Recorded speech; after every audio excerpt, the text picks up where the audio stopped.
Alright, sorry about the break. Let's go ahead and finish this one off.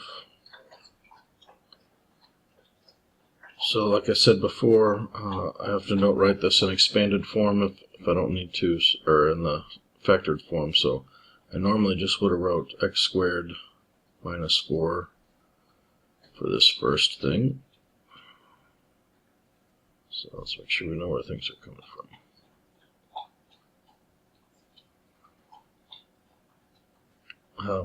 The x minus 2 is reduced, so I'm going to have minus 6 times x plus 2 here. And so this thing became this. Again, x squared minus 4 is what those two binomials come out to be. So this became this. And the x plus 2 is reduced over there, so we get 5 times x minus 2. And this became this. So now we need to distribute and then factor and reduce if we can. Distribute, simplify, factor, and reduce. So distributing that negative 6, I get x squared minus 4 minus 6x minus 12 over distributing the 5, x squared minus 4 plus 5x minus 10.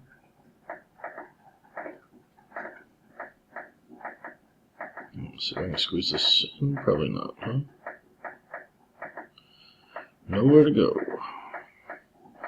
Minus 4 minus 12 becomes minus 16, so I get x squared minus 6x minus 16. All over minus 4 minus 10 becomes minus 14.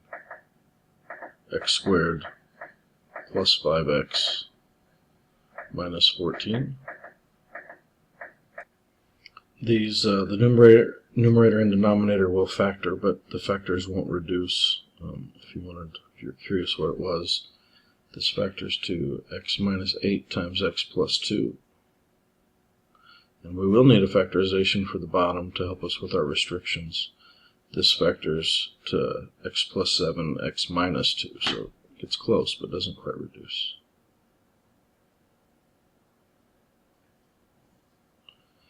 So to look at our restrictions, we're going to say x cannot equal. Let's look at our original.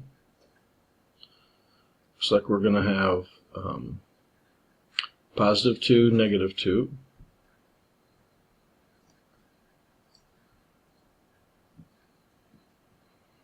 We're going to need to look to see when this original denominator is 0, and this one's a little complicated. No, not at all. It should just be negative 7. Sorry, not complicated at all. So let's go right here. So we can find some room here. So when is 1 plus 5 over x plus 2 equal to 0? Subtract the 1. 5 over x plus 2 equals negative 1.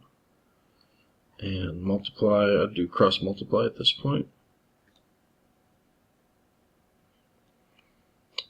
So 5 equals negative x minus 2.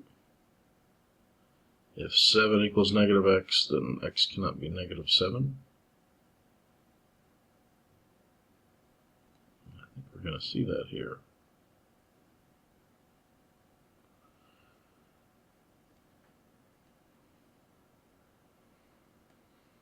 So x cannot be negative 7, and we see that right here in our factorization. So we've actually covered that factorization by looking at the original denominator.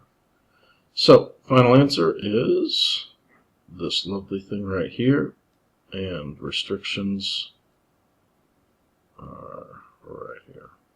Okay, let's move on. If you need to pause, go ahead and pause. I'll zoom out for you so maybe you can see the whole thing.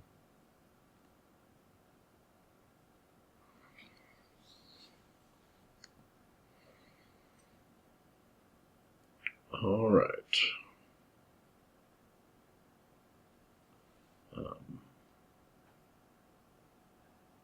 I'm going to use method 1 all the time. All day, every day. Alright, as usual, or as sometimes happens, our minus doesn't make it over in our PDF. So in this example, first thing I'm going to find is my LCD for all the little fractions. My LCD is x. So I'm going to multiply the numerator by x squared. Numerator by x squared, denominator by x squared.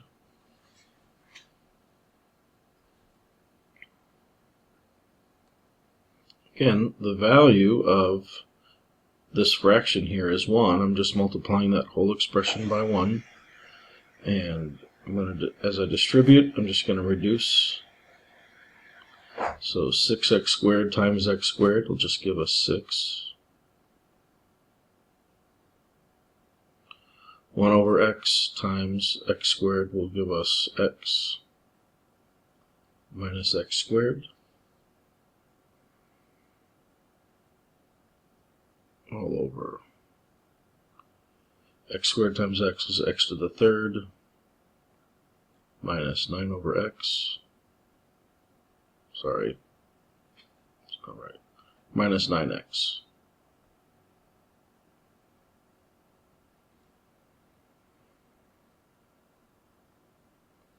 Okay. So, while I could factor the top the way it is, I don't like that x being negative, so I'm going to factor out a negative 1. I'm going to have negative 1, and I'm going to rewrite it. X squared minus x minus 6. The bottom I'm going to factor out of x and get x squared minus 9, so that's a difference of squares. So the numerator is going to factor the numbers that multiply to be negative 6 and add to be negative 3, or add to be negative 1 or negative 3 and positive 2. So the numerator, negative 1 comes over, it factors to x minus 3 times x plus 2. The bottom factors to x plus 3 and x minus 3, and we see we get some reduction. X minus 3 is reduced out.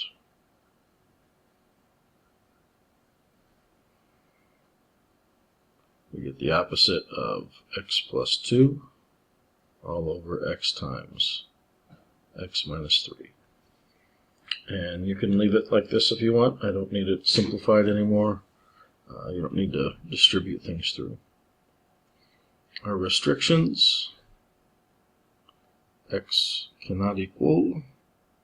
If we go back to our original, we see there's just an x in the denominator, so x cannot be 0. And we need to look at this little character here. We need to know when that's going to be 0, so we need to know when x minus 9 over x is 0. Multiply both sides by x, you get x squared minus 9 equals 0. So x plus 3, x minus 3 equals 0. From that, we know, in this case, x is negative 3 or positive 3, which, since it's our restrictions, we'll finally need to say x cannot be 0, 3, or negative 3. So here's your restrictions, and here is your simplified expression. Okay, let me zoom out. If you need to pause, go ahead and pause now.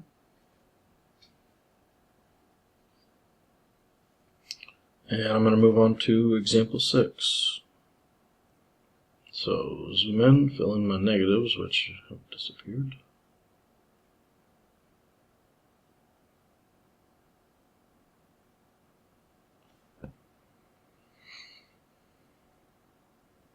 Here my LCD is the unique factors of the denominator, so my LCD is going to have an x and an x minus 5 in it.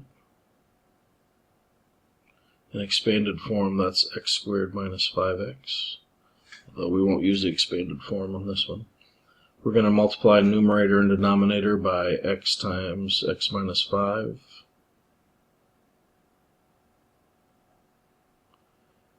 This fraction here has a value of 1, so I'm not changing the value of the original, but I am going to distribute it. So I'm going to distribute, let me get rid of that highlight. This multiplied by this. I'll write it out one more time for you. Sometimes skipping steps isn't helpful.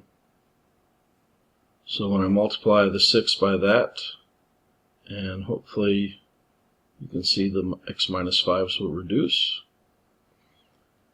And now I'm going to multiply this times this.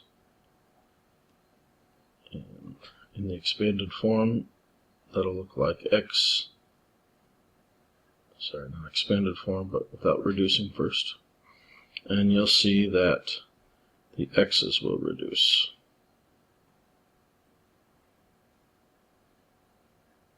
Now I want to go to the denominator. I'm going to distribute into there. And that will give me 3x,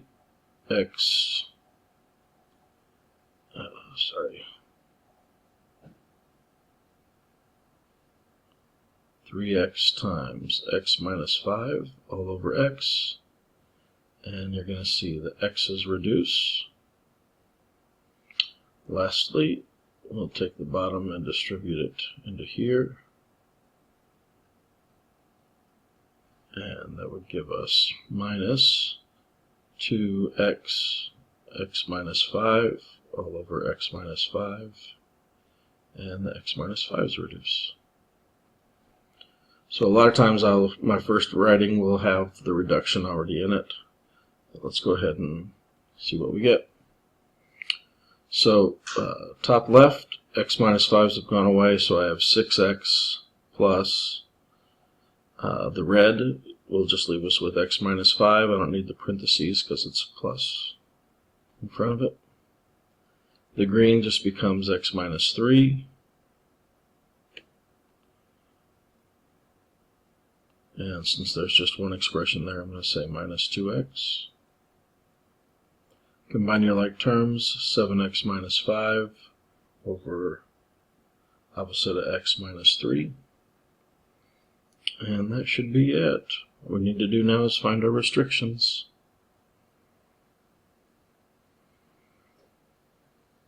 So looking back at our original, it looks like x cannot be 0 and x cannot be 5 for sure.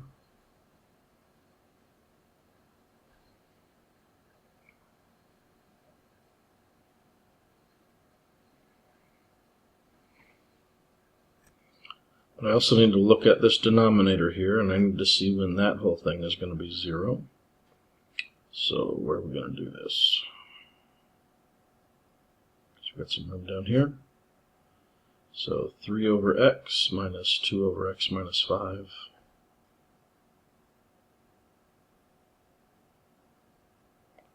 We want to know when this is 0. I'm going to go ahead and add my 2 over x minus 5 to both sides, then I'll be able to cross multiply. So 3 over x equals 2. We want to know when this is true. Cross multiply. So 3 times x minus 5, that's a 5, equals 2x.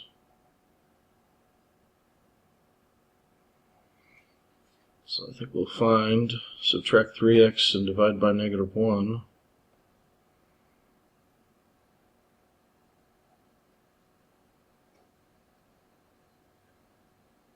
X is 0. The denominator is 0 when x is 15. So we know that x cannot be 15 either. Okay, that's about the end of what I got. So go ahead and do the best you can. If you're having a little trouble on the restrictions, if you can get the basic ones, that would be a great start. So homework.